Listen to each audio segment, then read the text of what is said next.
Di balik pergerakan chart, ada cerita yang tidak semua trader bisa lihat. Silver, yang sebelumnya terbang tinggi dengan penuh harapan, sekarang mulai kehilangan arah. Dan di momen seperti ini, market tidak memberi kesempatan kedua. Hanya ada satu pilihan, mengerti atau tertinggal.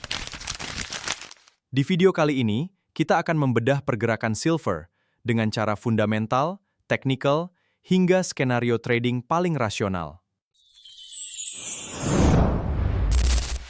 Analisa fundamental. Mari kita bedah lebih dalam. Data inflasi terbaru dari Amerika masih menunjukkan tekanan harga yang belum sepenuhnya reda. Ditambah lagi, data tenaga kerja yang tetap solid, pengangguran rendah, dan konsumsi masih berjalan. Artinya satu hal, The Fed tidak punya alasan kuat untuk buru-buru menurunkan suku bunga. Nada mereka jelas, yaitu hawkish, higher for longer. Suku bunga tinggi akan bertahan lebih lama dari ekspektasi market. Dan disinilah masalah bagi silver dimulai. Silver tidak memberikan imbal hasil, tidak ada bunga, dan tidak ada return tetap. Ketika suku bunga tinggi, investor mulai berpindah ke aset yang memberikan imbal hasil. Dolar Amerika menguat, imbal hasil obligasi naik, dan silver mulai ditinggalkan. Ditambah lagi sentimen global mulai stabil. Ketakutan berkurang, tingkat risiko kembali muncul. Safe haven seperti silver kehilangan daya tariknya. Analisa teknikal. Sekarang kita masuk ke chart. Disinilah semua cerita itu tercermin dengan jelas.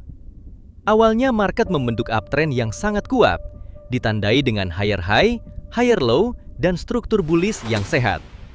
Tapi kemudian berubah ketika puncak terbentuk dan setelah itu kerusakan struktur terjadi. Ini bukan sekedar retracement biasa. Ini adalah sinyal awal bahwa arah market mulai berubah. Harga kemudian masuk ke dalam descending channel, membentuk lower high dan lower low. Ini adalah tanda klasik bahwa seller mulai mengambil alih kontrol. Kita perhatikan EMA, yang sebelumnya menjadi support, sekarang berubah menjadi resistance dinamis. Setiap kenaikan harga selalu tertahan dan ditekan kembali ke bawah. Sekarang kita fokus ke zona penting. Pada bagian atas, terdapat area resistance kuat di 77,80 hingga 79,20. Area ini yang menentukan apakah ini hanya retracement atau awal reversal. Di atasnya lagi ada supply besar di 81 hingga 83. Zona distribusi di mana tempat smart money sebelumnya menjual dalam jumlah besar. Dan pada bagian bawah, kita punya area support di 73,40 hingga 72,10.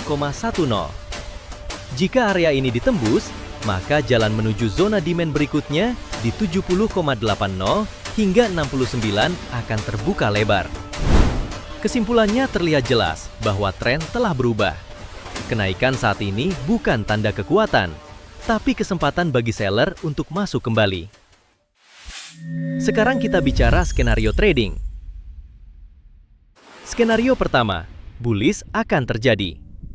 Jika harga mampu menembus dan bertahan di atas resistance 79,20, maka target kenaikan berikutnya menuju zona supply 81 hingga 83. Artinya buyer mulai kembali menguasai market. Skenario kedua, bearish lebih dominan saat ini. Jika harga gagal menembus dan muncul rejection kuat di area resistance, maka target penurunan menuju area support di 73,40 hingga 72,10. Dan jika tembus, market berpotensi lanjut turun menuju zona demand di 70,80 hingga 69. Ini bukan lagi koreksi, tapi kelanjutan dari distribusi besar. Market tidak pernah bergerak secara acak, selalu ada alasan, ada kekuatan besar di baliknya. Dan tugas kita sebagai trader bukan menebak tapi membaca, bukan berharap tapi menunggu konfirmasi. Karena pada akhirnya, yang bertahan di market bukan yang paling sering benar, tapi yang paling disiplin mengikuti apa yang benar-benar terjadi. Sampai jumpa di analisa berikutnya. Jika kamu merasa analisa seperti ini membantu kamu membaca market, jangan lupa like, subscribe, dan bagikan ke sesama trader. Trade smart, manage risk, dan semoga profit konsisten.